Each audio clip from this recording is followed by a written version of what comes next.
Bienvenue à toi qui en cet instant écoute ce podcast. Je m'appelle Patricia Verneret, je suis auteure, formatrice par la voix et coach de vie.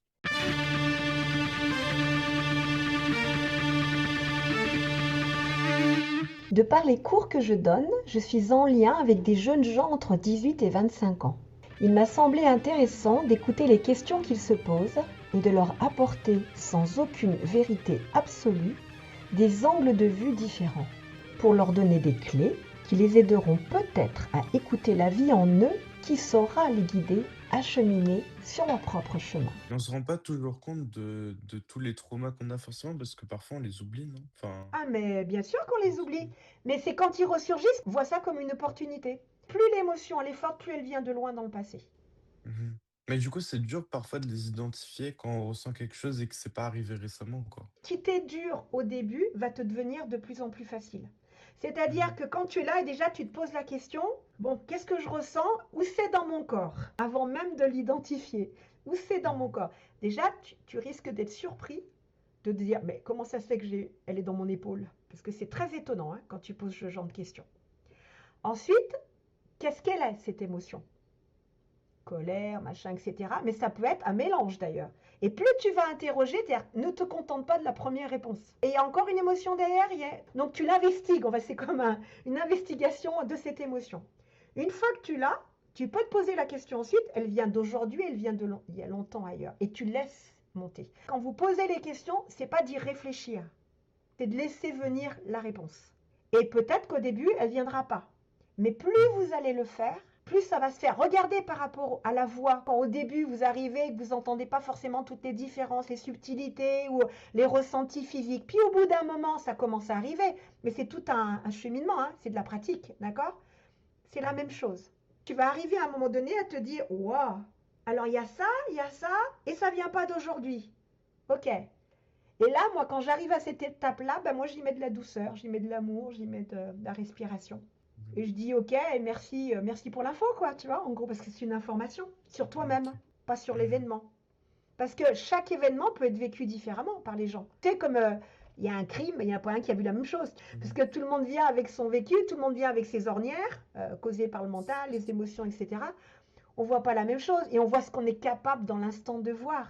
Et l'important, Mhm. c'est pas de s'en vouloir, c'est de voir ça comme c'est un cheminement qui te rapproche de plus en plus de qui tu es. Oui. Et tu me dis qu'il faut qu'on essaie de se connecter justement avec notre intérieur, mais parfois qu'on a tellement d'idées qui s'entremêlent, comment faire pour vraiment arriver à analyser et comprendre ce qui se passe dans notre corps?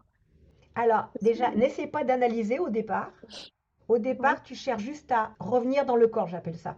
C'est-à-dire, les idées, c'est ta tête, oui, c'est pas le corps. Reviens le plus souvent que tu peux dans les moments de calme. Ce qui veut dire que c'est comme une hygiène de vie que tu vas avoir.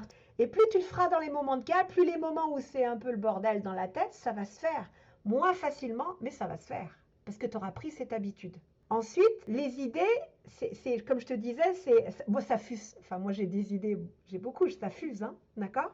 Mais je suis toujours connectée à mon corps quand même, tout le temps, tout le temps. Je ressens mon corps. C'est la sensation qui va t'aider. Plus tu seras dans le ressenti de ton corps, parce que comment une idée, elle t'anime ou pas, c'est ton corps qui va te le dire, hein. Comment l'émotion, elle te traverse, c'est encore ton corps qui va te le dire. Comment tu es en forme, c'est encore ton corps qui va te le dire. Parce que la tête, là, c'est virtuel. Du coup, là, go, go, go, go. Oui, mais là, j'ai besoin de manger, là. Mais la tête, elle s'en fout de manger ou pas. C'est qu'après qu'elle se rend compte que, mince, c'est trop tard et j'ai pas mangé, j'ai faim, je suis fatiguée. Donc, le lien avec le corps, si on parle pas de connexion, on parle du lien, c'est-à-dire d'une écoute du corps profonde, c'est super important. Et tu verras qu'à force, tu sauras faire redescendre. Pas arrêter le flux, mais tu pourras le canaliser. Parce que tu sais, quand tu commences à être en lien avec toi de cette façon-là, là tu te rends compte que dans le nombre de pensées que tu as, mais il y en a 90% à jeter la poubelle, hein. ouais, Donc c'est pas très fonctionnel tout ça. Et en plus, ça mhm, te bouffe pas mal ton énergie. Donc déjà, quand tu commences à cesser d'interpréter, bah, il y a tout un pan qui s'enlève. L'analyse, elle est intéressante peut-être après l'expérience. Parce que sinon, on est plutôt sur des projections. bah oui, c'est ça. Et après, par contre, que ton mental cherche toutes les voies possibles pour réaliser ton choix, là, laisse-le réfléchir. il est bien là. Mais justement, c'est tout le lien aussi avec l'instant présent. Ben, moi, je sais que j'ai vraiment du mal parce que tout le temps, je suis dans ma tête à réfléchir à plein de choses, à ce qui va se passer après, ce qui s'est passé avant. Et j'y arrive vraiment pas du tout à être juste dans l'instant T. Et j'avais eu ce débat avec quelqu'un d'autre, enfin un ami qui est totalement différent de moi et opposé à ce niveau-là. Lui, c'est on verra, on vit au jour le jour.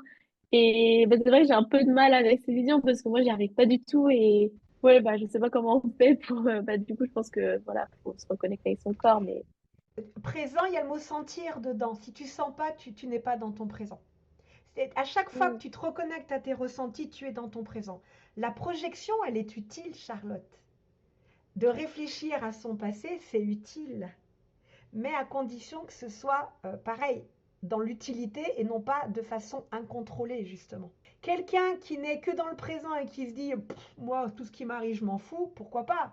Mais on peut être dans une fuite de ses ouais, responsabilités. Donc tu vois, c'est plus subtil, c'est plus complexe que ça en fait. Le truc, à un moment donné, cherche pas à ressembler à ton ami, mais par contre, il est peut-être là pour te dire regarde, on peut faire autrement. Et dans ces cas-là, approprie-toi le concept. Tu vois, par exemple, moi, on m'aurait dit, d'ailleurs, on me l'avait dit, à un moment donné, on m'avait conseillé de faire du Qigong quand j'étais encore ouais. danseuse, mais ça m'a emmerdée. Mais oui, Mais vraiment. Par contre, aujourd'hui, j'adore. Parce qu'entre-temps, ben, il y a des choses que j'ai faites, j'ai moins besoin de les expérimenter. Tu comprends?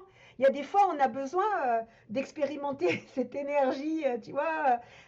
L'important, c'est de voir est-ce qu'elle te dessert ou est-ce qu'elle te sert. C'est à cet endroit-là. Si ça t'aide, bah, c'est OK. Si ça te dessert, là, il y a quelque chose à rééquilibrer plutôt que de compenser. Plus tu vas le faire régulièrement à des moments, tu vois, vous prenez le bus, le métro, mais mettez-vous en contemplation de ce qui vous entoure. Ne soyez pas sur votre téléphone. ouais. Tu es dans la nature, tu as le vent, sans le vent sur ta peau. On n'a pas besoin que ce soit des moments qui durent une éternité. Par contre, à un moment donné, tu verras que ça t'apporte un tel état de calme intérieur que là, tu as des véritables idées innovantes qui arrivent. Pas le blabla. C'est plus du blabla, c'est oh, tu as une idée lumineuse, tu sais pas d'où elle sort et tu te dis pourquoi pas. Et dans un monde aujourd'hui qui nous demande vraiment d'innover, hein, de ne pas refaire l'ancien, hein, de toute façon ça a toujours été, mais alors aujourd'hui c'est encore plus important, eh ben il faut que ça émerge, il faut sortir du blabla. Sinon tu es toujours en train de projeter ton passé. Donc à quel moment tu crées ta vie, quoi, en quelque sorte. Fais des moments comme ça le plus souvent que tu peux. Et tu verras que d'office, ça va s'installer. Ça permettra déjà un petit équilibre. Puis après, de trouver ton équilibre. Comme je te l'ai dit, le Qigong, il y a 20 ans, alors là, ça me passait au-dessus, quoi. Hein. Mais en même temps, moi, quand je dansais, j'étais dans l'instant présent, hein, mais je ne le voyais pas. Quand tu chantes, on est dans l'instant présent. Enfin, pas vous, parce que vous êtes sans arrêt en train de réfléchir. Mais quand il n'y a pas cet aspect-là et que vous êtes vraiment en train d'ajuster votre voix, vous êtes dans l'instant présent. Il n'y a pas que le calme zen, méditation, Mm.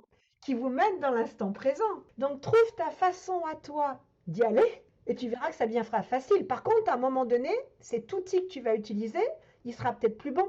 Je vais vous donner un exemple parce que ça m'arrivait hein, d'avoir le vélo qui tournait avant d'arriver à le calmer. Hein, on est d'accord? Ça tournait et j'arrivais pas. Méditer pour moi, c'était tellement loin de moi que je ne pouvais pas. Tu vois, il fallait des petits pas en fait en attendant. Mais comme j'écoute tout ce que je ressens, n'est-ce pas? Un jour, je marche dans la rue et je vois une vitrine où il y a des poteries et des sculptures. Et j'adore ça. Donc je regarde. C'était des cours. C'est une association qui donnait des cours. Oh, et là, en moi, il y a j'ai trop envie, ça fait longtemps. Je vous ai dit, hein? Quand il y a une envie chez moi, j'y vais. Je rentre et je m'inscris. Dans ma tête, je m'inscris pour faire de la sculpture et de la poterie. Dans les faits, le toucher avec la terre faisait que ma tête s'arrêtait. Ça a duré 3-4 ans où vraiment, mais ça m'a permis de, par le travail de la terre, parce que quand tu fais du tour, par exemple, si tu n'es pas centré, ça part dans tous les sens, quoi. Donc, tu es obligé d'être très dans la sensation. Bah, du coup, ça a été le moyen que mon être profond a trouvé pour aller vers ce que j'avais vraiment besoin, c'est-à-dire de calmer ça. Et quand ça a été terminé, bah, j'ai plus éprouvé d'attirance pour la sculpture, c'est fou.